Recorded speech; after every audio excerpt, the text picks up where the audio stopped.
morning. Good morning. I'm Eddie Francis, and this is the Good Morning Show. Eddie Francis in for Will Sutton. And I really hope that your week is getting off to a good start, especially considering it is cold. So now let's start off with the weather report. It's cold. It's I don't know what. There you go. There's your weather report. So here we go. We are into another week, and we are taking a look at what's happening in the news. We're taking a look at what's happening around our area, and we are, like I said, we're trying to stay warm around here.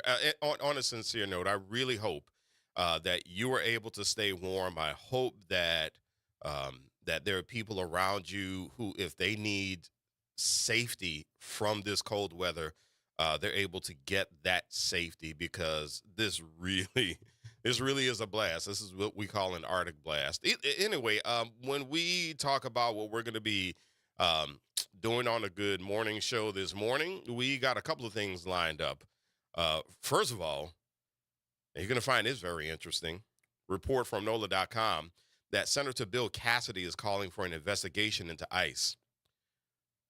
Also this morning, we are going to have Dr. Adrian Rowe come in, talk about racism then and now at SUNO. He's going to be with Dr. Torrance Sanders, our very own. We're going to talk to them at 7:30. And also, I really have this question that popped up this morning. We're going to tackle this in the second hour. Maybe we'll push it up to the first hour, but something I'm really curious about. How can we encourage Black folks to lean more into our natural talents to solve some of our most pressing issues in society? Usually when this question comes up, we want to find out about the youth. How can we help our youth lean more into their natural talents? But I'm going to throw a curveball into this question. Yes, I would like to know how we can encourage our youth to lean more into their natural talents. But what about us middle-aged folks? Every time we talk about this kind of issue, we act like middle-aged folks got no business, trying to change directions for anything in life. But the statistics show that people will change their careers about 5 times over their lifetime. In 2025, we had massive job loss, especially among Black women. And so what we have out there right now is we have a bunch of people out there who have been for months, trying to figure out what their next career move will be. They have been looking for jobs. A lot of folks, unfortunately, have been unsuccessful in finding that next job, especially in their careers. But among these people also are people who have been doing government work and they got let go, and they thought about something. They thought, this is an opportunity for me to do what I really want to do. This is an opportunity for me to lean into my natural talents. I'm going to do that. I'm going to start that bakery business I have always wanted to do. I'm going to start this catering business that I've always wanted to start. I'm going to be a teacher. I've always wanted to be a teacher. Forget the government thing. But what we have failed to do is a lot of times we have failed to encourage each other to lean into our natural talents to solve some of the pressing issues. And you never know what kind of solution someone can bring forth in something as quote unquote frivolous as starting a catering business. You just never know. But even if we're not talking about solving society's most pressing issues, just being encouraging to people as far as leaning into their natural talent so that they can make a living, and not just make a living, so that they can live in peace. I'm talking about mental and emotional peace, something that we need desperately in the Black community. How can we encourage other Black folks, especially middle-aged, to lean into their natural talents so that they can be healthy contributors to the community? This is a conversation that I would love for us to have this morning. Like I said, we'll tackle that question a little later on. Of course, you have the number 504-582-9422, 504-582-9422. And of course, there are ways that you can get involved in the conversation, especially if you're listening to a streaming live, WBOK1230.com. You can get involved in the conversation also on Facebook. WBOK 1230 AM is where you can find us on Facebook. You can get involved also streaming live on YouTube, WBOK Media. You can get involved there as well. But I'm really curious about what it is that you think about this, what it looks like when we encourage each other. Good morning to Martin Curley on Facebook. Thank you so much for waking up with us and hanging out with us this chilly morning. We're going to take a look at what the weather forecast looks like a little later. But also, just as an FYI, I don't know if you knew about this. The Seahawks are playing the Patriots in the Super Bowl. Yay. Yay, fine, good. Good for them. Both of those teams get a lollipop. What about the Pelicans, really quickly? I know a lot of folks are still kind of lukewarm on the Pelicans, but I like what I'm seeing. I really do. And I do have an observation about what's going on with the Pelicans, and it has almost nothing to do with actual sports. But the Pelicans right now are 12-36. They actually have a game coming up on the 27th tomorrow. They're going to play the Thunder, and they're going to be in Oklahoma City. Thunder are 37-10. It's safe to say they look pretty good, by the way. And so if you got any thoughts about the Pelicans, sure, why not? Because a lot of people do have a lot of pretty strong opinions about what the Pels look like right now.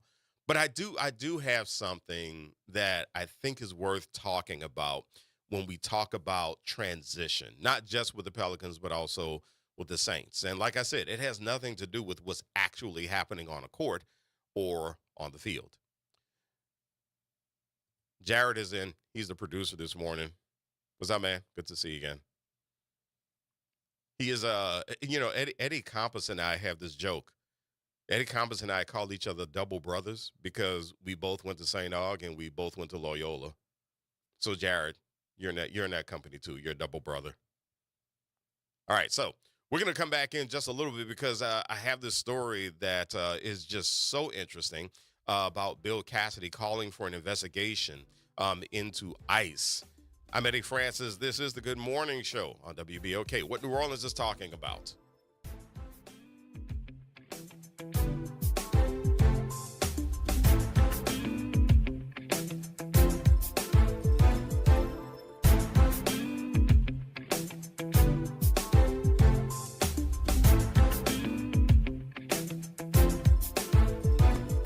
This is your news update for WBOK from WDSU. For all your news and weather, watch WDSU News, New Orleans' leader in live, local, late-breaking news. Today at noon and 4 p.m. Good Monday morning. I'm Daryl Forges with WDSU News, and here's your headlines. With these cold temperatures today, the Salvation Army is stepping up to keep people in need safe and warm. Staff are increasing their accommodations at a warming center, setting up additional beds, preparing more hot meals, and just creating a safe space for residents to ride out this winter weather. The Salvation Army will also provide donated coats and towels to anyone who stops by. Starting today, the Louisiana Department of Revenue will begin accepting 2025 state individual income tax returns. You can begin filing their state income tax returns online through the LA TAP portal. There you can also make payments, check the status of individual income tax refunds, and view their account history. To start filing, you can go to the website revenue.louisiana.gov. All right, the Pelicans are bringing home a win from San Antonio. Zion Williamson scored 24 points and grabbed 10 rebounds. The final score 104-95. Next up for the Pels, they take on the Thunder in OKC tomorrow night at 7 p.m. And the stage is set for Super Bowl 60. The New England Patriots and the Seattle Seahawks will battle out in Santa Clara. The Pats managed to beat the Broncos on their home turf in a game that turned into a snowstorm. And the Seahawks managed to stop the Rams in the fourth quarter to get the dub. According to ESPN Bet, the Seahawks are the early favorites, favored by 3.5 points over the Patriots. You can catch the Super Bowl Sunday, February 8th, right here on WDSU. I'm Daryl Forges, and that's your headlines for WBOK. Have a great day. New Orleans, are you ready for a voice that says what you're thinking? Who that, you might ask? Arrington Gavin. That's right, I'm your guy, host of The Arrington Gavin Show, giving you so much filled with bold opinions, real conversations, and zero sugarcoating. We're going to be diving into the issues that matter, politics, pop culture, and all the above, unfiltered and unafraid. Catch The Arrington Gavin Show weeknights from 7 p.m. to 8 p.m., Monday through Fridays, right here on WBOK, what New Orleans is talking about. Good morning, wake up. The Good Morning Show. Good morning. On WBOK.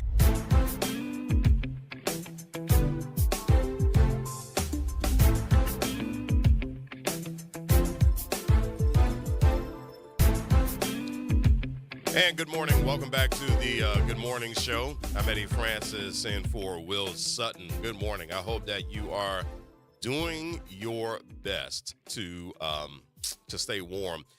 This morning, I'm taking a look at Damon Singleton's forecast on NOLA.com, our good friend Damon. Right now, it is 29 degrees, feels like 19 degrees, 13 miles per hour wind gust. I came from, I come from Slidell, and yeah, I could feel the wind on the twin span. Oh, could I feel it? We do have an extreme cold warning until noon. And there's a gale warning until 9 a.m. this morning. Small craft advisory from 9 a.m. This morning until 6 p.m. today. And one of the things that Damon writes is that there's an extreme cold warning that's been issued for all of Southeast Louisiana due to dangerously cold wind chills in the single digits, and then through Tuesday morning. Of course, I just mentioned the gale warning in effect due to 25 to 30 knot winds. Gusts to 35 knots. But on the bright side, today is going to be clear and sunny. And that helps. That does help. But, I mean, the temps are going to get to the upper 30s, low 40s. It's going to feel, though, however, like it's going to be in the 20s and 30s, even though it's going to get up to the 40s. Tuesday morning, we can expect the temperatures on the North Shore to be in the teens. Oh, joy. South Shore, mid-20s to low 30s, but it's going to feel like 18 to 28. And, again, that's our good friend Damon Singleton, his forecast at NOLA.com. Let's go to the phone lines this morning. We got somebody calling in, and we got Don calling in this morning. Don, how are you? Yeah, it's a good cup of cocoa to you, a good cup of hot cocoa to you this morning. Amen. Yes, sir. And I wanted to speak on, you was talking about the 300,000 soul sisters that got unceremoniously fired from the federal government. Well, not specifically that, but what I was asking, what I was asking about is helping folks lean into natural talents so that folks can make the living that they want to make, but then also contribute. But what's on your mind? Well, two things quickly. When we talk about civil society, we have to look at the legal aspect of civil society. because we deal with civil and criminal law. And last week we celebrated Dr. King's birthday, and many think of that as his come to the highlight was the Montgomery bus boycott. Now, let's be honest with history. There's been boycotts of transportation since it's a form of mobility. As I read it, since 1841, Frederick Douglass protested against the treatment in Massachusetts against having separate cars for blacks and whites. And in 1854, there's a case of the sister trying to board a New York's streetcar bus. So it didn't start in 1955. It started 100 years before that. Even from stagecoaches, blacks were discriminated against. And those people, those companies were taken to court. You know, we have 15% black people, 15% of the population of the United States. We have 5% of the attorneys or lawyers. And if you take away people like Charles Hamilton Houston, who killed Jim Crow, Thurgood Marshall, you think of Brown versus Board of Education, that was 5 cases. And brothers like Oliver Hill and Spotwood Robinson, who fought for desegregation of schools and resources.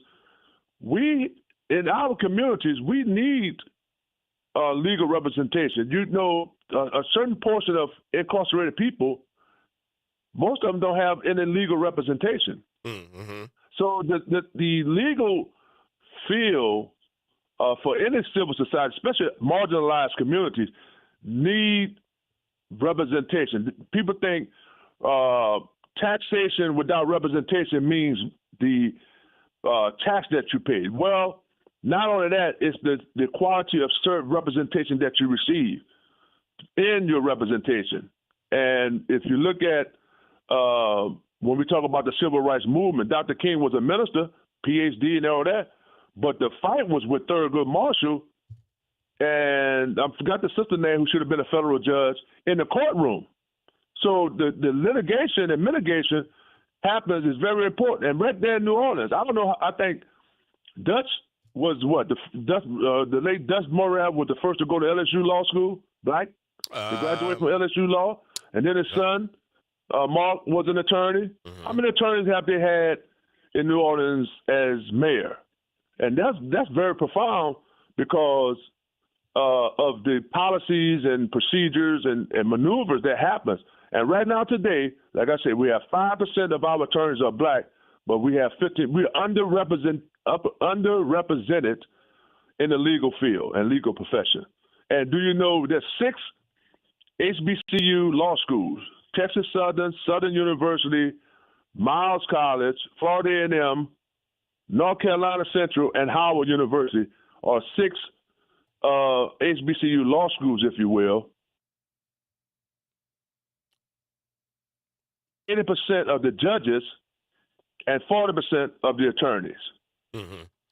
So that's very critical that we understand the legal apparatus of civil and criminal society. And if we want a better society, we have to do it through the courts. Yeah. And so many hundreds of Department of Justice attorneys have resigned under this president. Yeah. So, yeah. Okay. Well, thank you, Don. I appreciate that. You got it. Thank you so much. I appreciate you calling in. And something that's worth mentioning is that locally, we are trying to create a pipeline for more black lawyers. Dillard University has its pre-law program. As a matter of fact, the pre-law program at Dillard isn't just for Dillard students; it's for students at Xavier and SUNO as well. So those students can all come together. And that is one thing that program is trying desperately to address is the lack of representation in law when it comes to black folks. And so I thank Don for bringing that point forward. As a matter of fact, at one point, Dillard, I think their average for students passing the LSAT is about 90%. I think that's the average of students who are passing the LSAT to get into law schools. And so they are working very hard to do that. I'm not exactly sure what the state of that program is right now. When I left Dillard in 2023, it was a very strong program. It was trending upward. And so I really hope, and I'm pretty sure that it is, doing what it's supposed to do right now. But to the question that I was asking earlier, as far as the ways that we can help Black folks leverage our creativity, our natural talents, I should say, so that we can contribute. One of the things that I think we need to think about is that not everything is a straight line. And so when you have folks who say, well, okay, I have this kid who is saying that they want to go to law school, but they're talking about going to school and majoring in mass communication. What's that going to do? Well, one of the skill sets that a lawyer needs, one of the most critical skill sets, is communication. And so it is very much possible that you can have this student who goes to college, they major in communication, mass communication, they might even major in something like public relations, and they say to themselves, you know what, I'm going to go to law school. We should not cut that avenue off because we're saying, oh, no, you got to major in pre-law. We have students who go to school and they major in philosophy. And as Black folks, what do we say? Philosophy? What kind of money are you going to make majoring in philosophy? Lawyers lean heavily into philosophy. Then we have the students who might go to school and they might major in business. Business majors are a dime a dozen. But if someone goes to law school and they decide to open their own law firm, that business degree is probably going to come in pretty handy. So my point here is that we need to figure out how to encourage each other heavily to lean into our talents to get results that we want, not the thing that we think is going to, quote unquote, make money all the time, or not the thing where we can just make a living, right? Because often what we think is what we think. And it kind of reminds me of a story that one of my frat brothers told me. I have this frat brother who wanted to be a music producer. And he worked very, very hard at it. And in doing this, he was having a talk with one of his elders. And he said, yeah, I'm really trying to, produce this music. And as it turns out, it was a room full of elders. And he said, I'm really trying to produce this music and do this thing. And somebody said, boy, what good is that going to do? There's only one Smokey Robinson. That's what we do to each other. We don't help each other expand possibilities. We limit possibilities. And so if we want to track someone into law, if we say to someone, you have such a great mind for law, I think the wrong thing to say is, don't worry about that other stuff, go into law. I think the best way to approach it is, you have a great mind for law. I know that you're majoring in visual arts right now. What do you think about law? And if the kid says, well, I don't know what I think about law. Well, here's why I'm saying this to you, because your talents are A, B, C, D, E, F, and G. And then you figure out where to take it from there.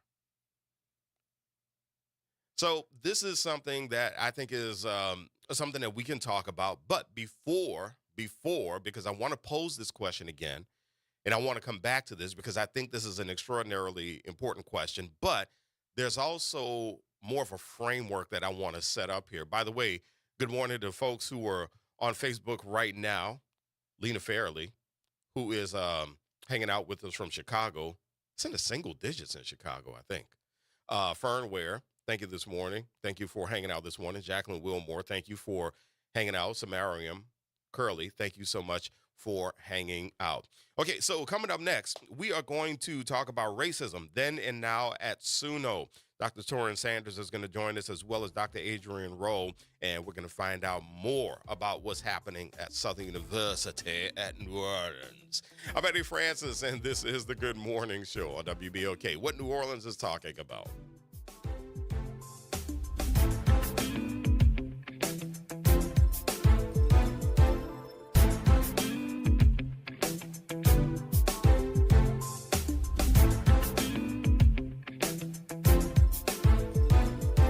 This is your news update for WBOK from WDSU.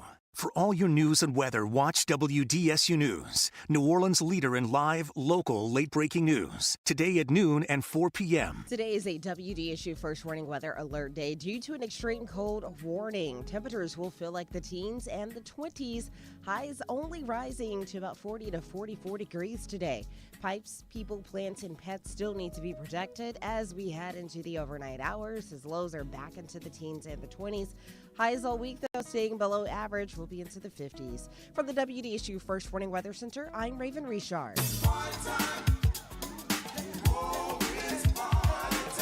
That's right. It's party time each and every Sunday night at 7 p.m. on WBOK. It's the Throwback Throwdown with DJ Wick as he brings you the best in old school from the 70s, 80s, 90s, and the early 2Ks. Plus, the party goes to another level at 9 p.m. with the Throwback Throwdown Party Mix to round out the night. It's the Throwback Throwdown Sunday nights at 7 p.m. on WBOK and on the World Wide Web at WBOK1230.com. Tired of the impersonal, one-size-fit-all style of banking? You deserve a bank that delivers exceptional service and personalized attention to your needs. That's the Home Bank Standard. Since 1908, Home Bank has been a trusted financial partner for businesses and families because we go the extra mile to help you reach your goals. See for yourself why Home Bank is good for business, good for life. Stop by any New Orleans area location or find out more at home24bank.com. Home Bank, member FDIC. Meet Leanna, a part-time chef and full-time mom. In the past, Leanna didn't have health insurance because she didn't think she could afford it. What she didn't realize is she qualified for Medicaid. She loves the coverage and peace of mind that comes with high-quality care. The kind of care you get with Healthy Blue. This is Medicaid, and it's for more people than you think. Maybe even you. To see if you qualify, go to myhealthybluela.com. My wife was frying okra. She's from Mississippi, so that's her favorite thing to do. She left the burner on high, and it didn't take long to ignite. So I ran to the stove, grabbed the pot, and that's when I got burned from a grease fire. And yes, the pain was, it was bad. Oh, Blue Cross treated me great with the recovery process. On the financial side, it would be expensive without Blue Cross. And that's what I was worrying about because I was out of work for 3 months. I'm Chad. I'm from Baton Rouge, and I had Blue Cross for 10 years. I don't eat fried okra. That's the funniest story. Louisiana Blue. The right card, the right care.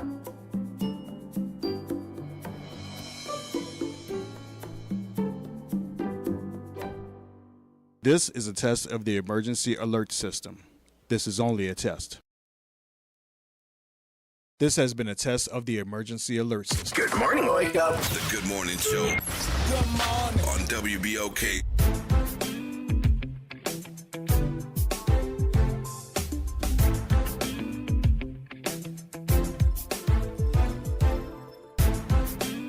And good morning. Welcome back to the Good Morning Show. I'm Eddie Francis in for Will Sutton.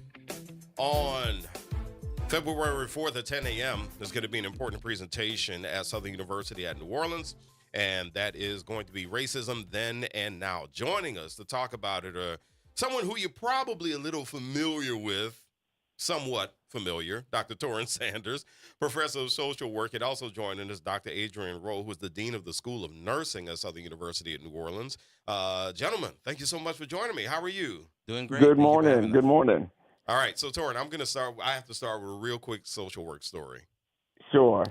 So whenever I talk to people about how I have become familiar and I have really embraced what it means to work at HBCUs, because I've worked at 4 HBCUs. I've been director of communications and marketing at SUNO, Paul Quinn College in Dallas, Dillard, and also Talladega College in Alabama.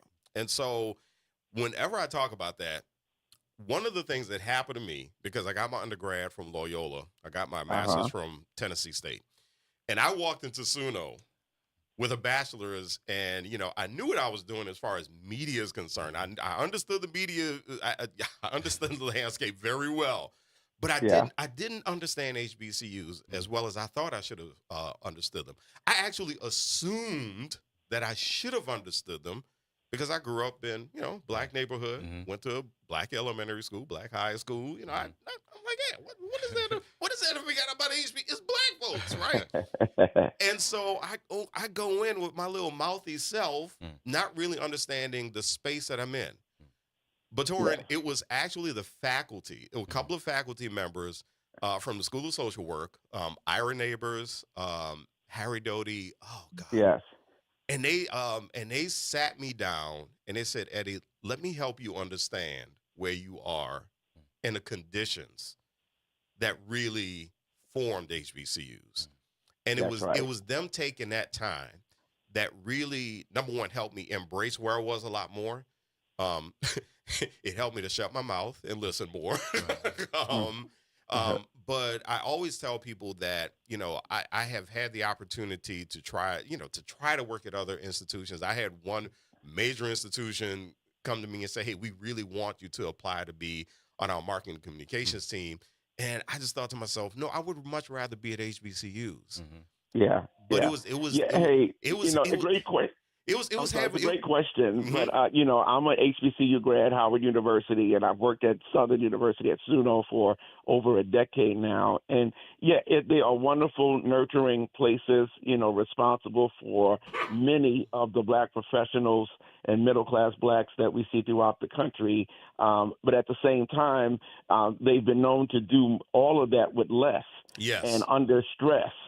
Because of conditions beyond their control, largely in terms of the funding resources and capital resources and what have you. And as we'll be talking about, again, thanks for having me and Dr. Roll on. We'll be talking about, and I'll specifically be talking about racism and educational spaces from K to 12, as well as higher education, as a historical and a current reality. And Dr. Roll, who's our Dean of Nursing, is going to, I'll let him tell you what he's going to talk about. But we're excited. We're inviting the public to come out and share with us and learn and really focus during Black History Month on this important topic.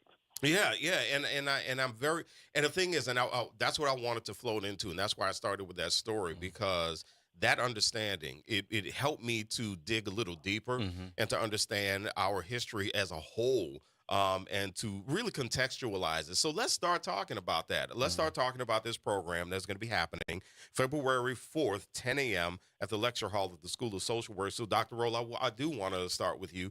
And tell us, first of all, what is this program and why are you doing it? So this program came to be with Dr.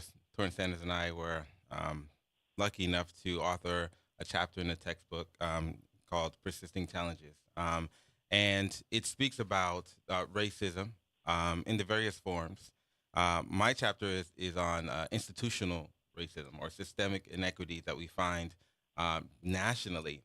And I think a lot of times we have conversations about racism is generally around individual racism, how a person treats another person, which of course has a part to play, but it's not even a fraction of the true experience of racism when we talk about systems, kind of your conversation about coming into an HBCU and the culture being different.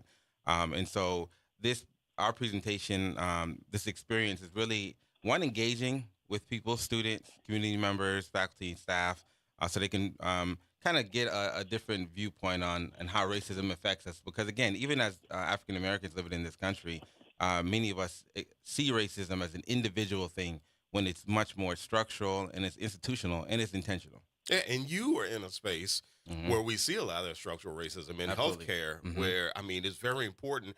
People may say, why do all these schools have these nursing programs? But it's extraordinarily important for a SUNO to have a nursing program because care for Black folks in healthcare is so important, and for people to speak each other's language and to help each other understand, what's going on. Torin, I want to come to you and to ask you, what is something that people can look forward to hearing more about in this program? Sure. Well, we want to we say then and now because a lot of people, most people acknowledge the racism then, meaning, back in the, 1800s, early 1900s. But for some reason, some people think that it's gone away, in the 2000s. And of course, with the resurgence of Trump, we've seen, especially last year in his first year in office, this resurgence of just attacks upon attacks from now it's going to be more difficult for black folks to pay for college. Now we see issues of funding issues in terms of cuts, in terms of grants and contracts that really address the interest and needs of the black community being cut and being at risk. But this goes back to, again, systemic. So even back in 1740, in my chapter in that book that Dr. Rowe mentioned, in 1740, colonial governments passed a law that insisted on the compulsory ignorance of blacks.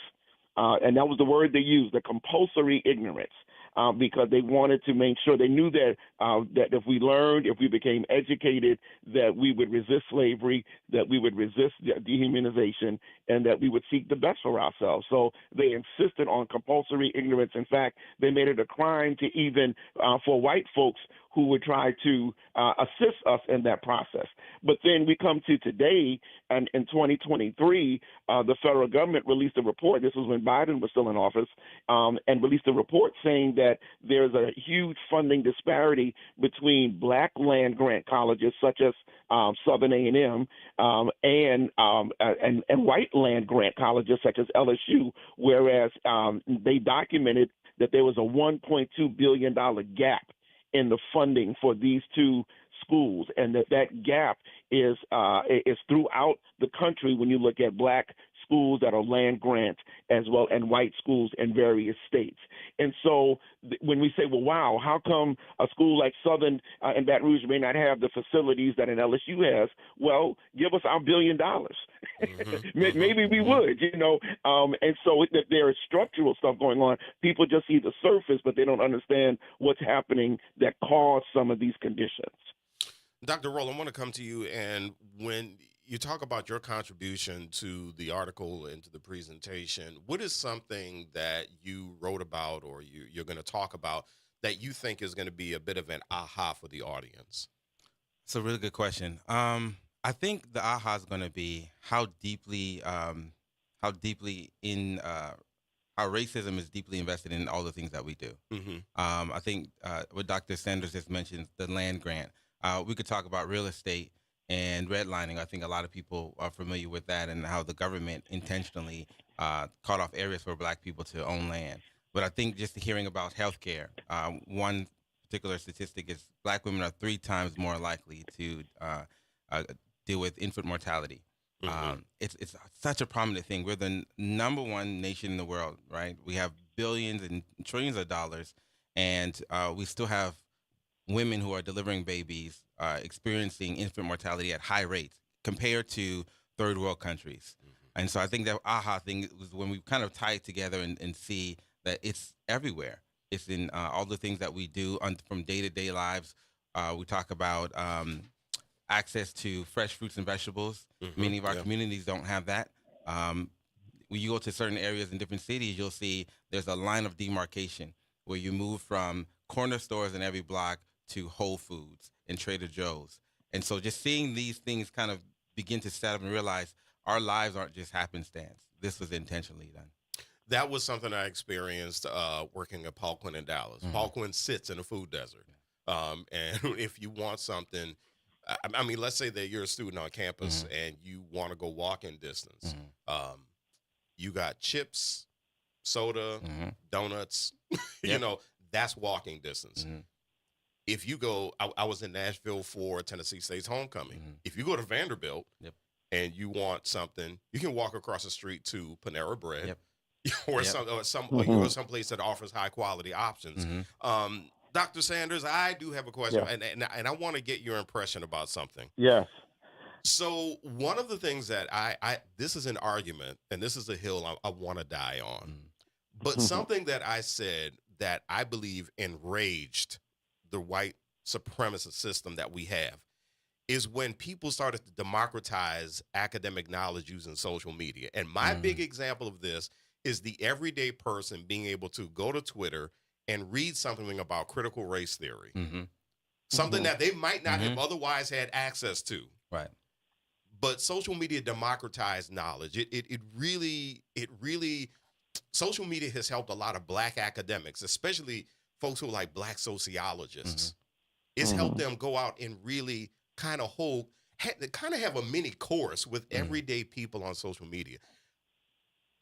What do you think of that theory that when it became a bit more democratized, especially for everyday Black folks who might not have otherwise had access, that kind of enraged that white supremacist apparatus? Yeah, well, I mean, that's a good point. Anything, though, and I think that rage, there's a book, in fact, called White Rage that people should look at, and White Fragility, the whole concept of that. But, the whole issue of more access to knowledge, just this weekend, I heard that signs relating to Black history were taken down at another national park and institution. Yeah, and Philly, that's right. And it's like, well, wow, are you really trying that hard to erase us? We already know that there are several books that are now, quote unquote, effectively banned.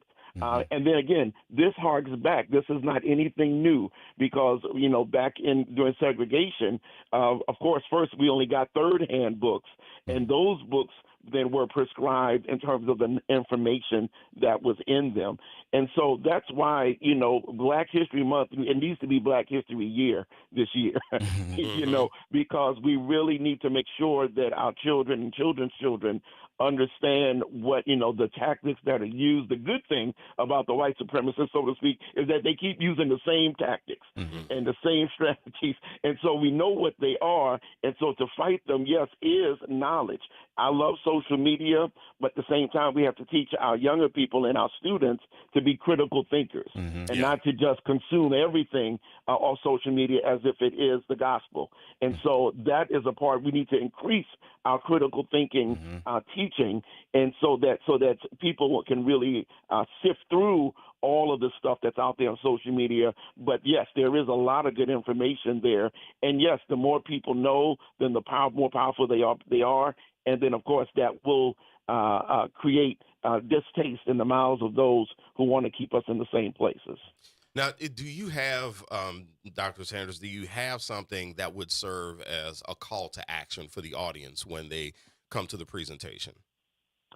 Well, yeah, in fact, in the chapters that we both wrote for the book is called "Persisting Challenges of Racism in the 21st Century," and in fact, that's what we were called to do there. First, again, it comes with knowledge because there's so much happening so fast right now that people are their minds are in a tizzy, and it's like every day there's something new coming at us. And so first is to understand what's happening, and then we can really, first thing I would say is we need to have teach-ins. And that's as academics, that's what we do, to really further this knowledge about what's happening. And then so that's a major strategy. Another thing that we need to do is also join with those organizations that are fighting back. The NAACP at the national level has filed lawsuits. The ACLU has filed lawsuits. We need to, find ways to support organizations that are fighting for us. And there are many others. That's just to name a few, but there's so many areas in which to fight this fight. And of course, when it comes to our brown brothers and the whole immigration issue, we see people in the streets in Minnesota. Well, it may or may not be time for us to be in the streets, but we need to find ways to support our brothers and sisters, because if injustice can be done to them, as Dr. King said, then injustice anywhere is a threat to justice everywhere. And so we need to all fight back in multiple ways. Dr. Rolle, I wanted to ask you, it's a little bit off the beaten path, but one of the things that we are experiencing right now is that you do have folks in higher education who are trying to use their platforms to really help folks understand issues. In your opinion, if you have a position on this, what can folks in higher education do to be that bridge between understanding, what's happening in our systems.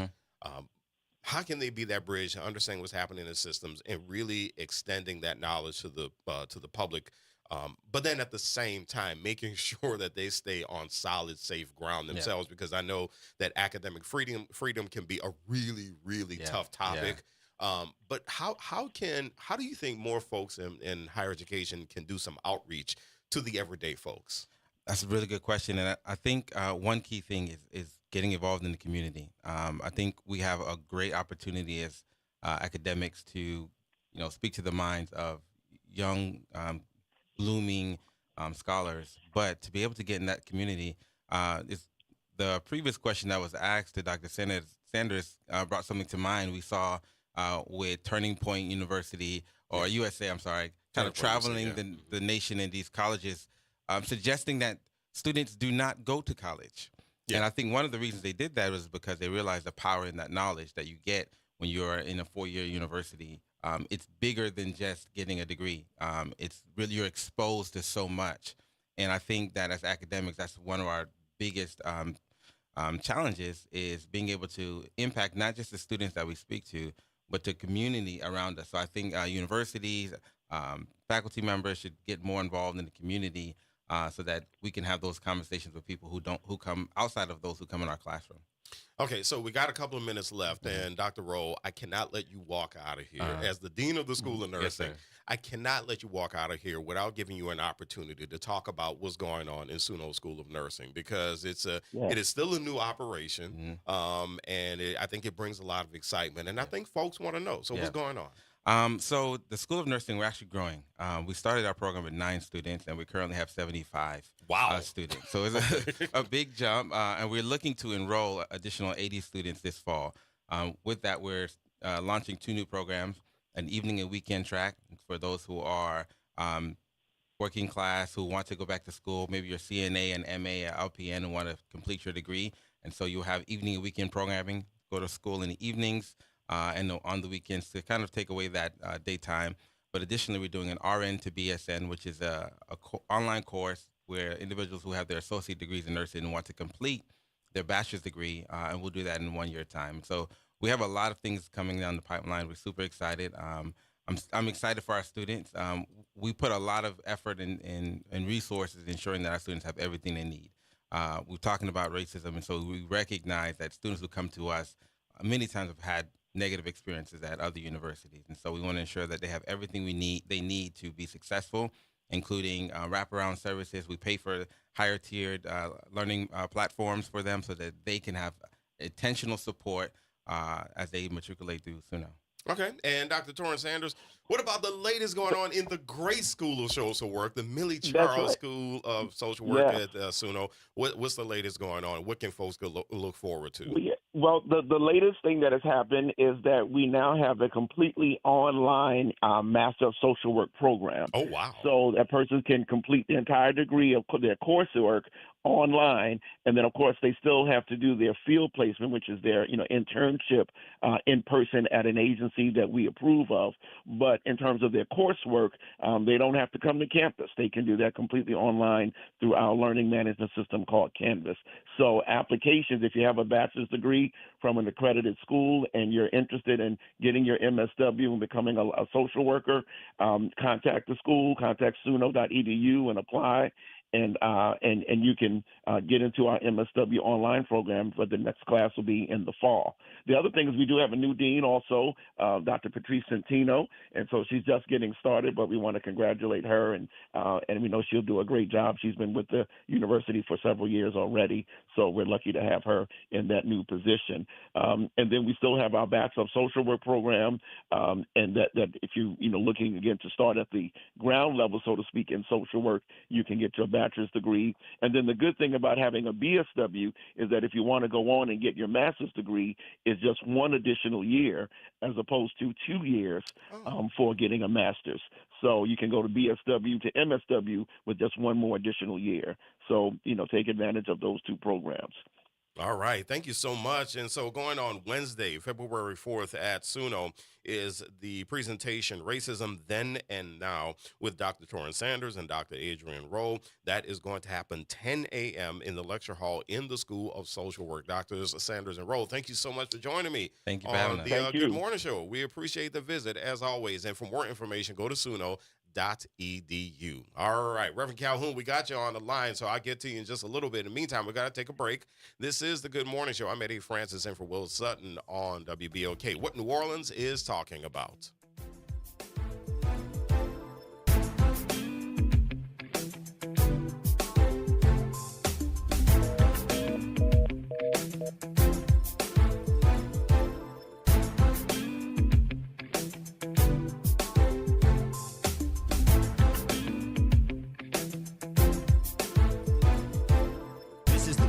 Black Business Beat, brought to you by FidelityWealthManagement.com.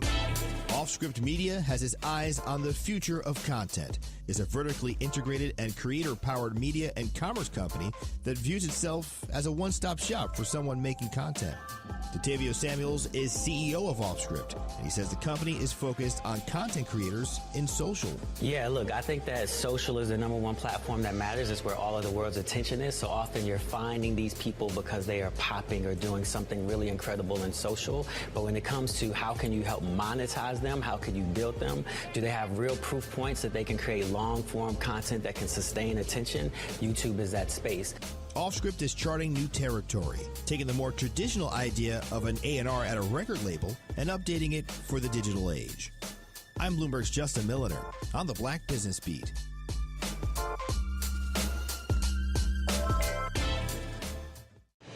If Ernest Hemingway was alive today, would he say this to you? Shakespeare, Mark Twain, Edgar Allan Poe, all great writers. And after reading your book, I simply must add you to the list. Wait, you don't have a book yet. So make a free call to Page Publishing. Turn your book idea into publishing gold. 800-215-6818. 800-215-6818. That's 800-215-6818. David was in big trouble with the IRS. At first, I didn't owe that much, but after this year, it was out of control. Then David called Get a Tax Lawyer. Right away, they were like, oh yeah, looks like you're qualified to save. Get a Tax Lawyer went to work. Should have called way sooner. Get a Tax Lawyer has helped thousands like David fight the IRS and get a fresh start. Call 800-745-3070. That's 800-745-3070. On Auto Trends with JeffCars.com, here's a snippet of some of what we cover. GPS pioneer Gladys West. We worked long hours computing trajectory orbits and satellite orbits, trying to get the data and everything correct enough. Auto analyst Mark Bland. 14 new vehicle deals that happen in this country out of every 100 that women don't have a fingerprint on. To tune in, check out Auto Trends with JeffCars.com, Saturdays at 4 p.m. on WBOK, what New Orleans is talking about. Hi, I'm Imani Godin, founder of GoDance. GoDance is a nonprofit interdisciplinary dance organization rooted in New Orleans, providing access to dance education and sustainable, wellness-centered art practices. Right now, you can be a part of this work by participating in our Key to Your Heart house raffle. Our programs are open, inclusive, and community-centered, supporting artists, students, and creatives at every stage. Your involvement helps expand access, education, and opportunity for artists of all ages. To learn more and get involved, visit GoDance, GAUDANSE.org. Interest rates and inflation are out of control. Is your credit card debt also out of control? It's time to resolve your debt and take back control for a lot less than what you owe. If you have $10,000 or more in credit card debt, then you need to call us right now. Debt Fix Pros can significantly reduce the amount you owe, and you could be debt-free faster than you think. I knew we had to do something. Our debt was growing. It was getting out of control, and we just didn't know what to do. We saw an ad for Debt Fix Pros. We called, and they showed us how fast they could get us out of debt. It really was amazing, and now we're back in control. Call now, and we'll show you how easy it is to fix your debt. The call and consultation are free. Call Debt Fix Pros right now at 800-311-5977. That's 800-311-5977. 800-311-5977. The Historic New Orleans Collection presents a new exhibition open through June 7th, 2026. The Trail They Blazed. Built collaboratively with people who participated in the local civil rights movement, The Trail They Blazed presents stories of social and racial justice straight from the people who lived them. Listen to leaders tell their stories of resistance and persistence in their own voices, recorded by the Historic New Orleans Collection. Plan your visit to 520 Royal Street in the French Quarter and reserve your free tickets at hnoc.org today. Good morning. Wake up. The Good Morning Show. Good morning. On WBOK.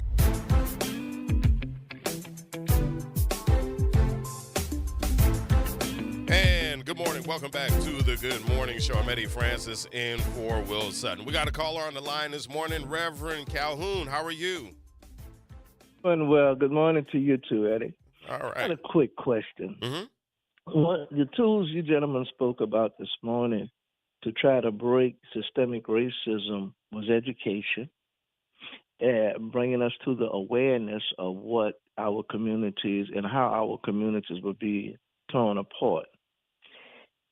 Given our management, our educational management systems that we have now, from your viewpoint, are they really trying to still use that tool to educate our children in terms of how racism is impacting our communities today?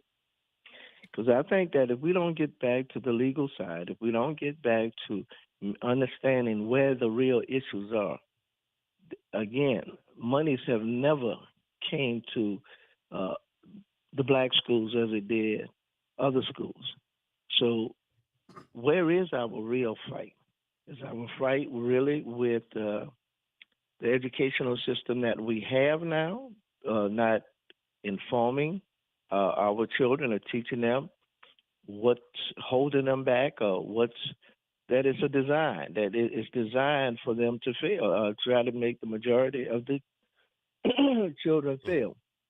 So that's a question I'm having that I'm trying to understand is, how do we really fight this racism thing? Yeah, I think because that's if you can look at your leadership, it's not getting better, it's getting worse. Yeah. Lawlessness is out there. Yeah, and I definitely understand that. Reverend Calhoun, thank you so much for giving me a call on that. And what I would say to that is I think that is something that Dr. Sanders and Dr. Rolle intend to talk about in their presentation on Wednesday, February 4th at 10 a.m. at SUNO at the School of Social Work. And so obviously I would not venture to answer that question on their behalf. And so, but the thing that they did talk about in the past interview is they talked about exploring and understanding systemic racism and what that looks like. And I think that answers a lot of whys. And I think that part of that is looking at several places, several fields.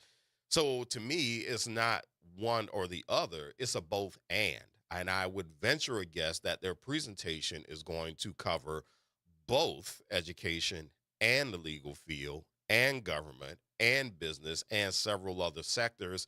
We just had someone here who is the dean of the school of nursing, so he is, I'm sure, pretty well versed on how the systemic racism is used in healthcare as well. So that's something that we look forward to, and I think those are some of the questions they're going to answer at their presentation. All right, let's get into hour number 2 in just a couple of minutes. I'm Eddie Francis in for Will Sutton on the Good Morning Show on WBOK. What New Orleans is talking about.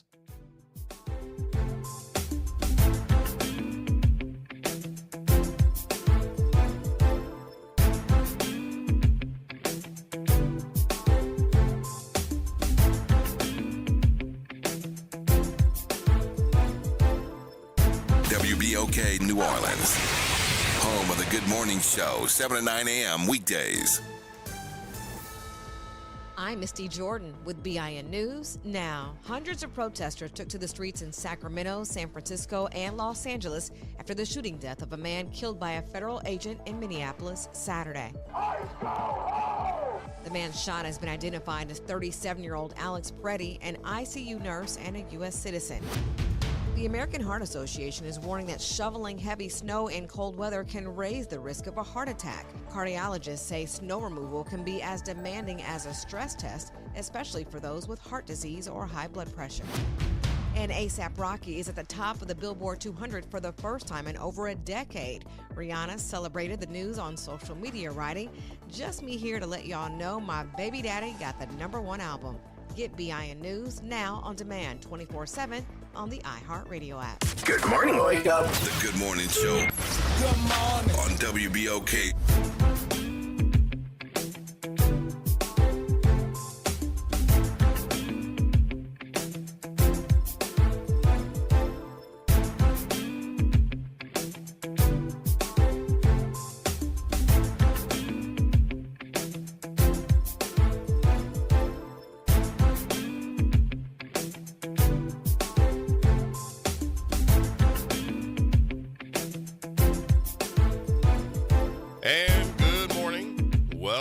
To the Good Morning Show, Eddie Francis and for Will Sutton.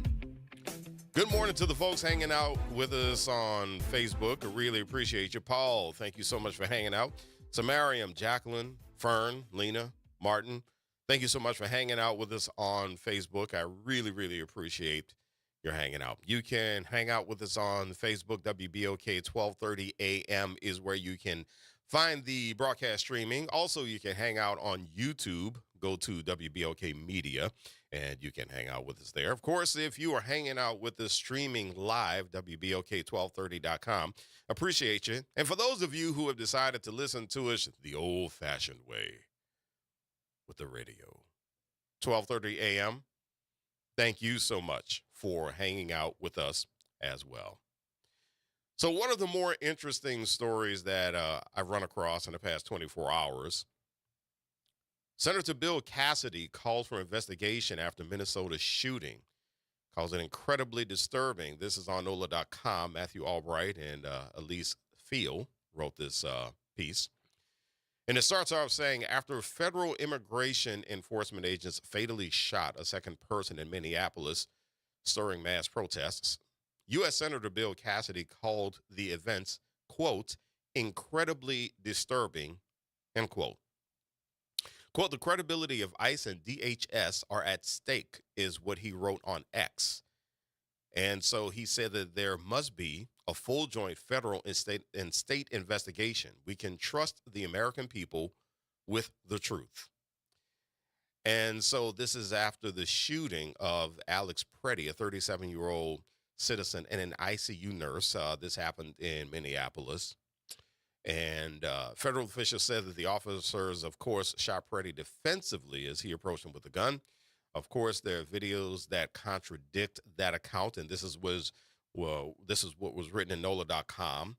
They show him holding a phone, not a gun, and appear to show the officer shooting him after he had already been wrestled to the ground. Cassidy's call for a joint investigation comes amid deep tensions between state and federal officials in Minnesota. State officials have accused immigration agents of reckless tactics and that needlessly stoke fear and confrontation.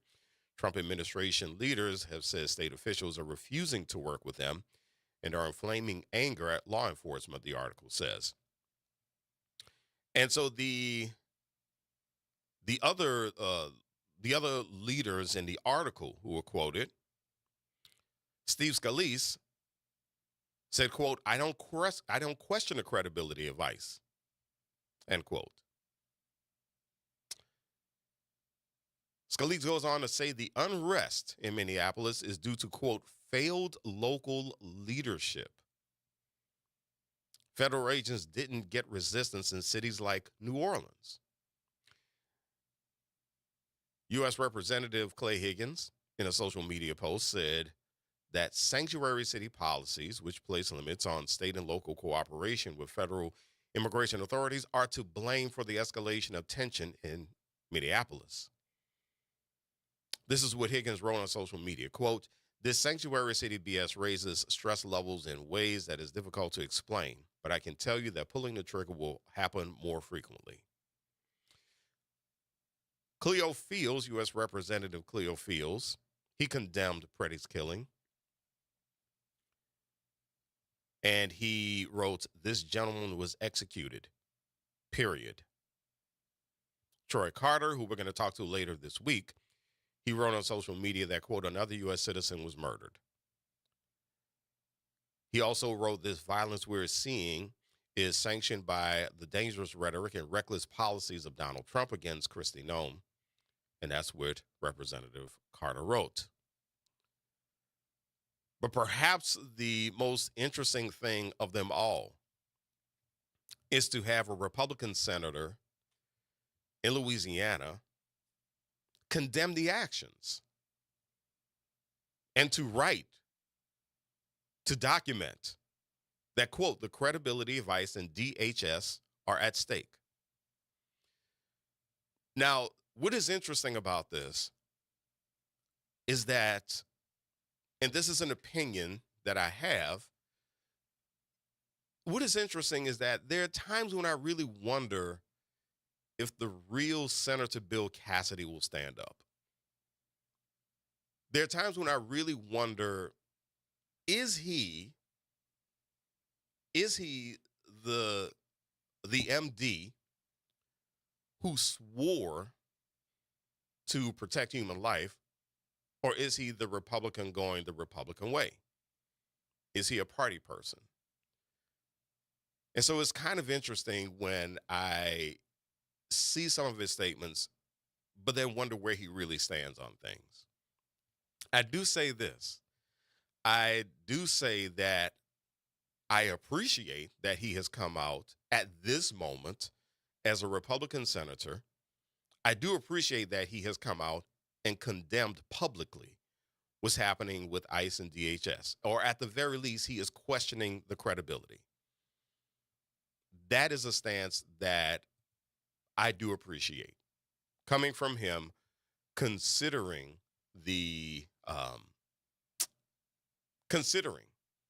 where he sits politically. So we shall see. I'm very interested in how that is going to be followed up, and I'm also interested as to whether or not his U.S. Senate colleague here in Louisiana has anything to say. So I want to get back to this question that I asked at the beginning of the show, and I want to have this conversation. And I think this is an important conversation. The number is 504-582-9422, 504-582-9422. And the question that I asked at the beginning of the show, and I really hope that you'll sink your teeth into this, is how can we encourage Black folks, middle-aged Black folks, to lean more into our natural talents so that we can be healthy contributors to our community, but then at the same time, we can live in a fulfilling way. Let me tell you where this is coming from. On the way in, I was listening to one of my favorite podcasts, HBR IdeaCast, Harvard Business Review. And there was a conversation going with, I believe, the CEO of McKinsey & Company, large consulting firm that has like 60,000 employees, I should say, around the world. And one of the things that struck me in this interview is that the question was asked, how is McKinsey & Company evaluating talent? And so what the guest said was, we are now looking at how our candidates are at being resilient. We're interested in what they do when they fail at something. And I thought that was so interesting because having worked at HBCUs, although I do love the HBCU universe, I love working at HBCUs, but let me tell you something that I observed among high-achieving Black folks that is very disturbing. We expect people to be perfect. And if you're not perfect in your job, then you got to go. If you don't have to go, then at the very least, what's going to happen is that you're going to get treated like crap because you didn't do it perfectly the first time. But this is something that we have in the Black community that is highly problematic as well. We expect perfection. And when we talk about resilience in the Black community, and this has come up as a conversation locally, when we talk about resilience, we reject the idea of resilience. We get upset about it and we say, you know what, I'm sick of resilience. because this is the Black experience. Resilience is a human experience, in my opinion. It's not just the Black experience, and I understand why we don't like it. But when we lean more towards perfection and resilience, then what happens is every time we have a setback, it is the end of the world, and we don't know how to recover and do better. On top of that, one of the things that I find disturbing about the way we process creativity in the Black community is that we look at creativity as something that is frivolous. We save it for dance and we save it for art, and we look at those things as unimportant. But we don't take a look at creativity, and we don't look at how valuable creativity is to science, how valuable it is to business, how valuable creativity is to law. We look at it, we have these black and white views of things, meaning we have these extreme views of things. And so what happens is that when we get our backs against the wall and we have to be creative, we get to this point where we have to be creative. We're being forced to be creative. But by the same token, McKinsey & Company, they can afford to tell people, hey, listen, just be resilient, fail at something. Because in the white community, failure can be a luxury because you don't get penalized as badly. In the Black community, failure is a death sentence.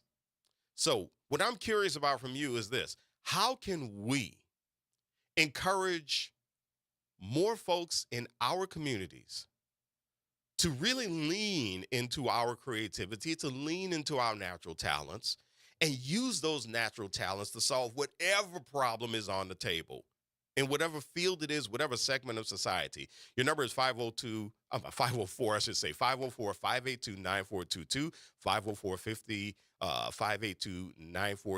504-582-9422. I'm Eddie Francis, and this is the Good Morning Show. That's your number. Call in. Let me know what you think. This is WBOK, what New Orleans is talking about.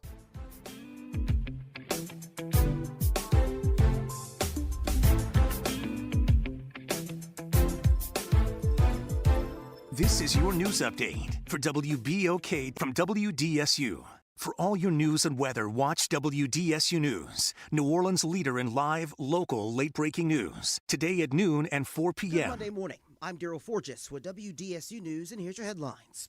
With these cold temperatures today, the Salvation Army is stepping up to keep people in need safe and warm.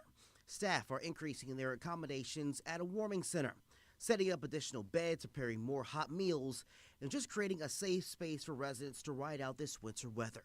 The Salvation Army will also provide donated coats and towels to anyone who stops by.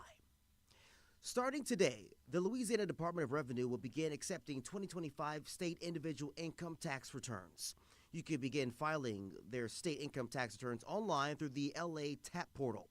There you can also make payments, check the status of individual income tax refunds, and view their account history. To start filing, you can go to the website revenue.louisiana.gov. All right, the Pelicans are bringing home a win from San Antonio. Zion Williamson scored 24 points and grabbed 10 rebounds. The final score, 104-95. Next up for the Pels, they take on the Thunder in OKC tomorrow night at 7 p.m. And the stage is set for Super Bowl 60.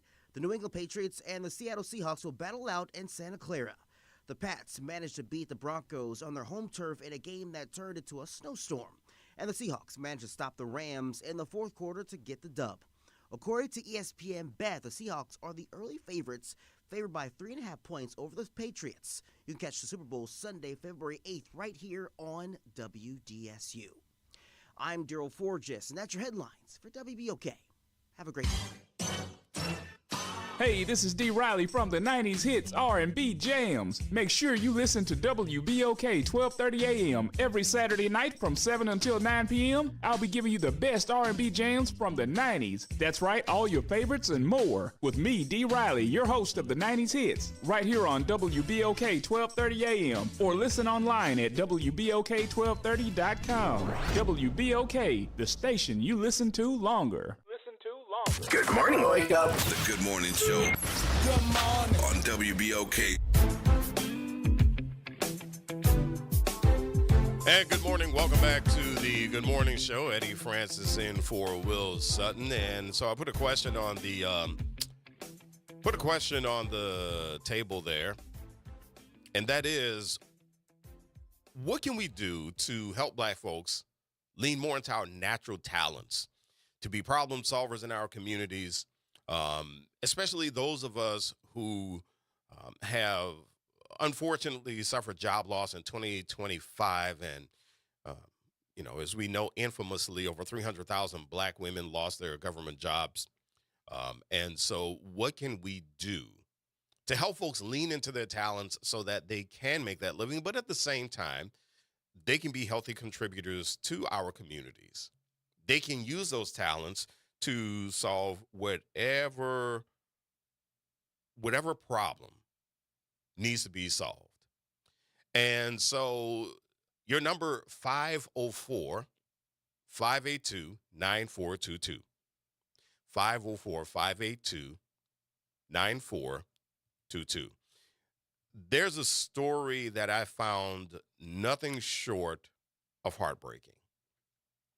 Years and years ago, I had the opportunity to meet a wonderful woman, wonderful sister, who was at a university where I was speaking.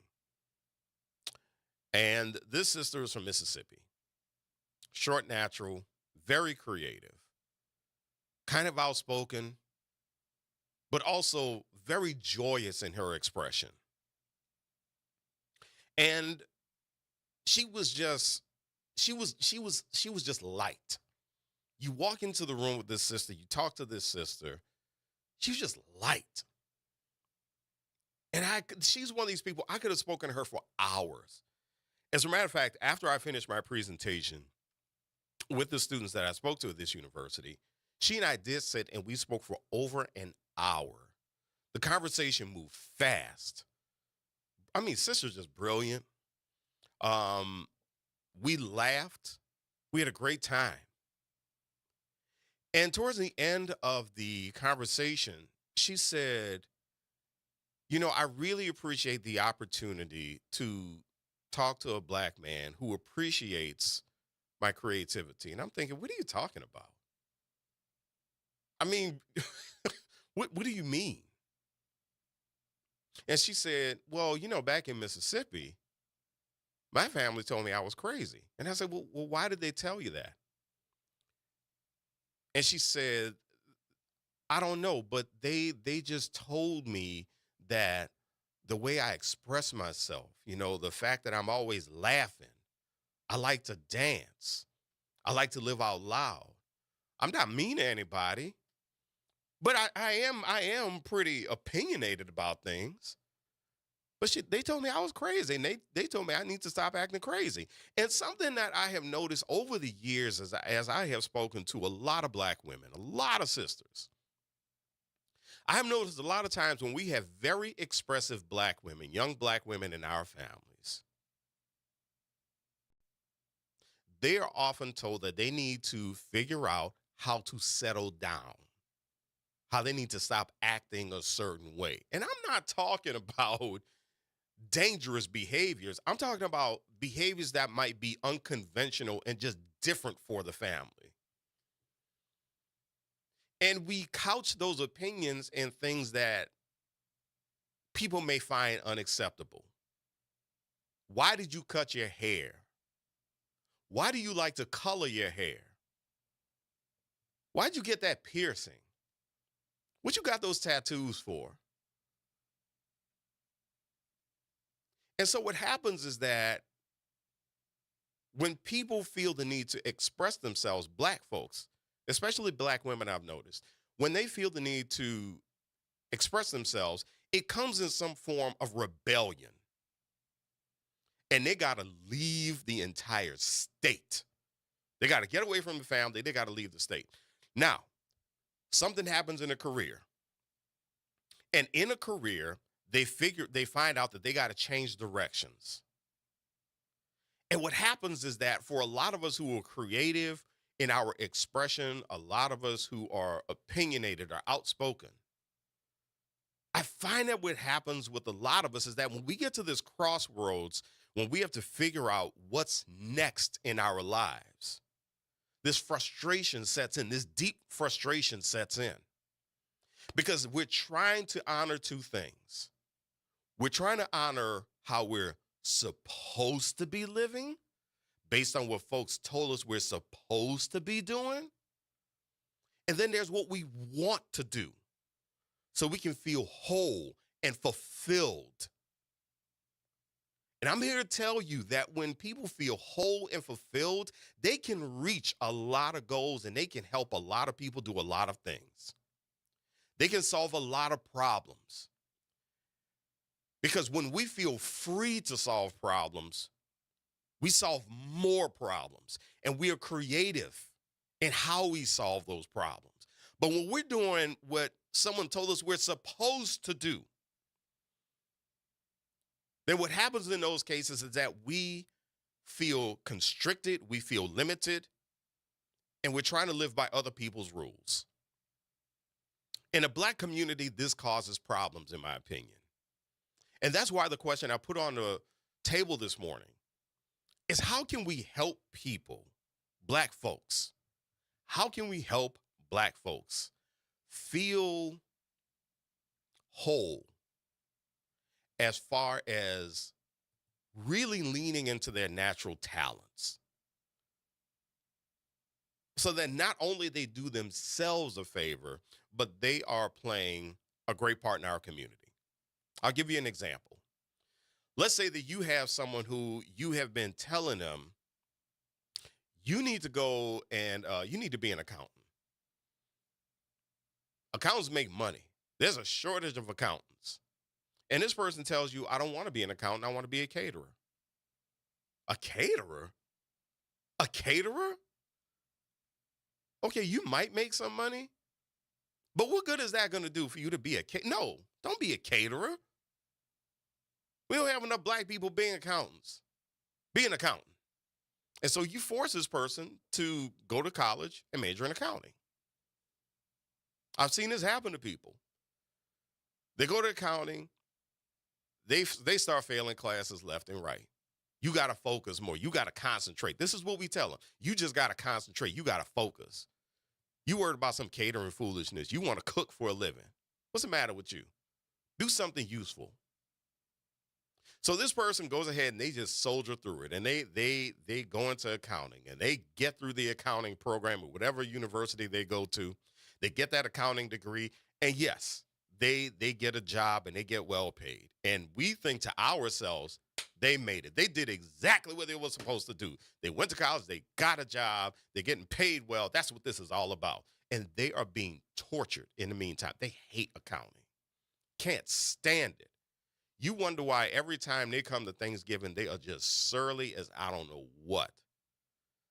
They dress the way you told them they need to dress. They fix their hair the way you told them they need to fix their hair, especially if it's a Black woman. They got the nice conservative look that you told them they need to have. They haven't gotten any tattoos, no extra piercings, nothing. They don't color their hair. They get the accounting job that you told them they need to get because they need to go out and make some money. And yeah, I mean, they're making some money, but they are miserable, just miserable.